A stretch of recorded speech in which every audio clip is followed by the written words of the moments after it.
Now I am requesting to Professor Ashwani Kumar from Jaipur. Professor Ashwani Kumar is Alexander von Helmholtz Fellow from Germany.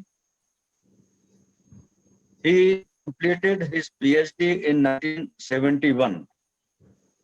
He was also selected in Indian Administrative Service IPS in 1972, but he opted a career as assistant professor of botany in 1969. He has long experience in the field of botany and teaching in higher education. He has published many research papers, many books, nationally and internationally, to his credit. Now I am going to Ravani for deliver his lecture on role of biotechnology for improving agriculture. Welcome to Professor Ashwani Kumar. Thank you, sir. I am thankful to Chairman Shri Krishna University, Welcome, Vice Chancellor, Pro Vice Chancellor, and Ashwani Kumar Dubeji for giving me this opportunity. First of all, I must congratulate you for selecting the topic, role of science and agriculture towards global food security and rural development, which is the need of the hour. I have been associated with University of Rajasthan for a long time, and then Alexander von Humboldt Fellow in Germany, and I have a chance to work in the Institute of Plant Nutrition, Germany. So I would like to share some of our experiences with you and the present day scenario. The Earth came billions of years ago, and only till last century our population was 1 billion, which is going to be around 9 billion. So the population is increasing, but land area of the earth is not increasing. Our water resources are not increasing. Our agriculture productivity is not increasing, but our population is increasing. So there is a complex dilemma where we have to deal on the climate change on one hand, which is caused because of global warming, and on the other hand we have to improve productivity. Now, our Prime Minister had very rightly started the soil testing, soil certification. For increasing plant productivity, the first step will be to have the soil certification, and based on the soil certification, the fertilizer application has to be applied. Now, we can also discuss what were the agriculture practices in the India in the past, and what are the modern technology which can adopt, including biotechnology. So starting from ancient times, the agriculture was purely organic agriculture, no fertilizer, no pesticides. World is returning back to that agriculture again. Now, what I want to emphasize here is the soil is most important factor, and the irrigation as well as use of fertilizers unlimited is causing soil damage. Groundwater is getting saline, and this saline water is causing problem with soil, because deeper and deeper well we are digging, we are getting more saline water and water. I can give example in district. In Nagaur district, earlier well dig up to 300 meters. Now with the big bore machines, they go up to 700 meters, and the groundwater there is saline. So the normal water which was there has become saline, and this salinity is increasing. Is a global problem. Similarly, the drought is also causing all over world. You can see drought coming in different places, and this drought is causing the crops to wilt.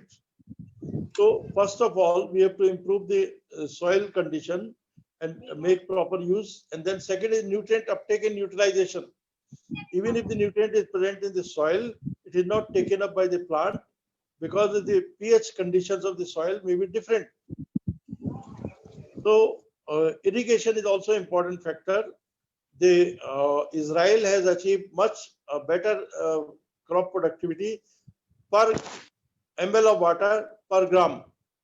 For example, the C3 plant, like wheat, takes 600 milliliter of water to produce 1 gram of dry matter, while the Bajra or C4 plant take 300 ml of water to get 1 gram of dry matter. So you can imagine that how much water is required for crop productivity.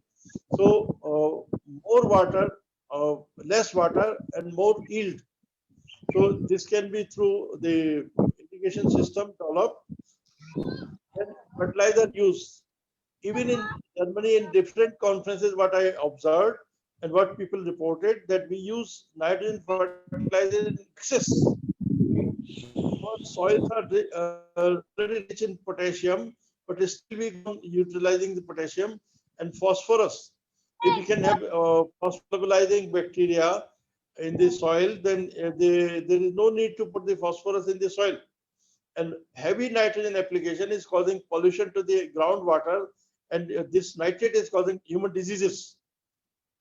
Then next point I want to say that there is locust infestation recently, and this is climate change and loss of biodiversity and loss of sustainability. My two former predecessors have given excellent lecture on sustainability and loss of biodiversity. So if the biodiversity is being lost, if the birds are lost, then the tiddas are coming. Because there is an ecological cycle. So human beings are not able to maintain ecological cycle. Because of this breakage, also COVID disease is coming. We have to face more and more diseases, drought, floods. It is not for nothing that on India, one coast, India faced from Bay of Bengal, Tufan, and the other came in the Bombay. And meanwhile, we are experiencing the floods and droughts, and all these situations are making agriculture more and more difficult. And in less and less area, you have to produce more and more. Now, in this case, I would like to advocate that we should take help of plant biotechnology. It is very strange that in USA, almost 200 million production is through application of biotechnology and genetically modified crops. If we cannot increase the yield of our crop by transferring some of the genes from C4 plant to C3 plant, and there is a limit to increase the yield. And biotechnology can provide a solution in a short period of time where we can improve the yield productivity, improve the quality of the crop, and obtain fortification. Fortification of the crop is very essential, and fortification of the milk also is essential, and this can be easily achieved by the biotechnology. When we can use a biotechnology for the medicine, biotechnology for the energy production, then unfortunately is a very unfortunate situation that the India and Japan and some other countries of Europe, they are very averse to the use of biotechnological studies, while some other countries are using it in a wider way. So it is the role of the scientists is to explain to the politicians and the educators that what are the perils of biotechnological use of crops, and these are the advantages, these are the disadvantages, and the normal breeding versus biotechnical breeding, because the yield cannot be increased normal breeding, and normal breeding takes place 7 to 10 years. If you have to obtain a drought resistant variety, or we have to obtain a variety which is resistant to the salinity, then it is one of my students at CMCRI Bhavnagar, they tried to experimentally take a gene from a saline plant and transfer it to the arachis. So if you go for resistant, drought resistant, it is much easier to do in a biotechnological terms. And if we do not want to use biotechnology, we will have to use some fast breeding techniques. And organic farming is also one of the techniques. Nanotechnology can also be used. But in all these things, when highly sophisticated technology is available, You know, the population of India has increased from 37 crore to 150 crore within a short span of time. Now, how a nation can feed such a big population without scientific innovations? So, if you say that biotechnology is difficult, then what scientific innovations we have to do in agriculture so that the yield is increased? You know, earlier there was temperature reduction because of the plantation. Even in Jaipur, I can say that there was no need of fan when I came here in 1965. But within a short span of time, even the cooler are not working. People are using AC, and this is causing much of the environmental pollution. During COVID period, you have yourself seen that if the pollution is reduced, the atmosphere is improved, and diseases will go away. Now, in agriculture sciences and food security, how we can obtain food security? Food security can be obtained only through sustainable development. If our forests are destroyed because of development, and energy use is another problem. When we are using fossil fuel, we are adding to the globalization, global warming, and this global warming is causing climate change, and climate change is affecting the yield of the crop. So all these things are interlinked, and I will say that in biotechnological terms, it is very easy to study the character of a plant, and then modified genetically. For example, now at laboratory scale, the plants are available in which erucic acid is removed, which causes pungent odor in mustard. And this many genes are introduced in potato, and they made a colored potato which will benefit. Like another example is rice, golden rice. Golden rice has a vitamin because the rice eaters has a problem of this many diseases because of lack of vitamin A. And genetically, the golden rice has been there, and it is uh, resulting in nutrient supplementation. So our population not only require crop food to eat, but it requires nutrient food, and nutrient supplementation can only be done through biotechnology. For example, the tomatoes. Now they have developed a variety which is resistant to wilting fast, because they in the fridge or in the storage they get easily destroyed. So this variety which is developed through biotechnology is also useful. For example, BT cotton. BT cotton is cultivated in India. It is recognized, and because of this biotechnological innovation, taking a gene from resistant gene and incorporating into the plant. The gene from bacteria, Bacillus thuringiensis, has been incorporated into the plant system, and those plant varieties are resistant. Likewise, if we take genes and against the locusts, because locust infestation will increase year after year, they are increasing. So we have to undertake a gene somewhere and put it into the different crops, so that the locust, if they eat the crop, they just die, or make the locust infertile.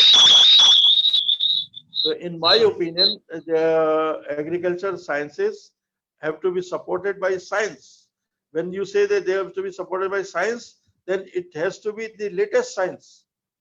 All the olden golden science of Vedic period is also useful, and we can apply that in the terms of organic farming. What Europeans or Americans are all over the world are doing in the name of organic farming, this is already Indian way of farming, because they use organic fertilizer.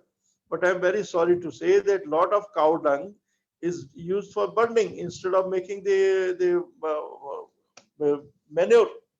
So vermicomposting, manuring, and all this waste utilization. We produce tons of waste in India, and this waste is just a problem. If we support the organic waste and you convert it into the manure, then it is much easier for the farmer to use this manure. So every farmer has to be dependent for energy. If we can use solar energy instead of normal energy coming from electricity, then the farmer can benefit and his light problem will always be solved. So whether it is energy, irrigation, fertilizer application, there are some nanoparticle. My predecessor Sharmaji has told very eloquently that use of nanoparticle can be very beneficial for agriculture. So fertilizer application, there are slow release fertilizer. They come in the form of balls, and when they are put to the soil is released at a very slow pace. In Rajasthan, the productivity is going down and down because of the drier and drier climate, and so we have to sustain the climate also. The sustainability of climate require reforestation, and reforestation is a condition where we have to involve the social. In the first lecture, there was very good presentation about the social involvement. Now, science and society, science and agriculture, and food security all will go hand in hand. We cannot increase the income of the people, we cannot increase the food production, but we can increase the biofortification of the crop so that the same crop may yield, get much more reward. We can also go for diversification of crop production. For example, in Punjab, they are using crops which are high water requiring, and this high water requirement is causing soil damage. So it is the structure of the soil which is also damaged, and this causes much problem. So in my opinion, the role of biotechnology is important, and I again congratulate the organizer, and especially Ashwani Kumar Dubey, my Naam Rashi, and he is very efficient in organization and making science a success.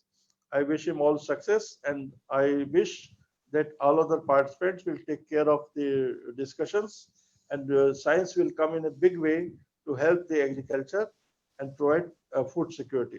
Thank you, sir. Any question?